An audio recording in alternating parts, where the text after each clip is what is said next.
ডাক্তারি প্রবেশিকা পরীক্ষা নিটে অনিয়মের অভিযোগ। প্রশ্নপত্র ফাঁস থেকে নম্বর দেওয়ার ক্ষেত্রে বড় ধরনের দুর্নীতির অভিযোগ সামনে আসছে। সেই নিয়ে বিশেষ কমিটি গঠন করল কেন্দ্র। নিট নিয়ে যে ভুরি ভুরি অভিযোগ সামনে আসছে, শনিবারই সেই কেন্দ্রীয় শিক্ষামন্ত্রকের তরফে সাংবাদিক বৈঠক করা হয়েছিল।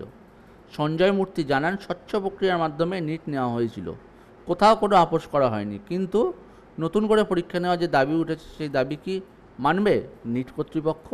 উঠছে প্রশ্ন। সেই নিয়ে জবাব চাওয়া হলে মূর্তি জানান, অনিয়মের অভিযোগ খতিয়ে দেখতে বিশেষ কমিটি গড়া হয়েছে। প্রায় 23 লক্ষ পড়ুয়া পরীক্ষায় বসেছিলেন। তাদের মধ্যে 1600 মতো পরীক্ষার্থীর অভিযোগ আনছেন। গ্রিভান্স রিড্রেসাল কমিটি বিষয়টি খতিয়ে দেখছে। তাদের রিপোর্টের নিরিখেই ঠিক হবে নতুন করে পরীক্ষা নেওয়া হবে কি হবে না।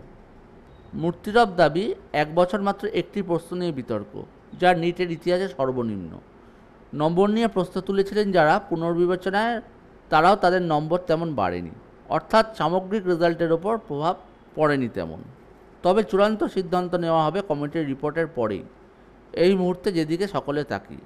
2024 সালে ডাক্তারি প্রবেশিকা পরীক্ষা নিয়ে বিতর্ক তুঙ্গে। প্রশ্নপত্র ফাঁস থেকে আরও একাধিক অভিযোগ সামনে আসছে। পরীক্ষার মোট 67 জন প্রথম স্থান অধিকার করেছেন, যাদের মধ্যে 6 জন হরিয়ানারই এবং একই পরীক্ষা কেন্দ্র থেকে পরীক্ষা দেন। পরবর্তী স্থানাধিকারীরা প্রাপ্ত নম্বরের অসামঞ্জস্য রয়েছে বলে অভিযোগ। গ্রেস মার্কস নিয়েও প্রশ্ন উঠছে।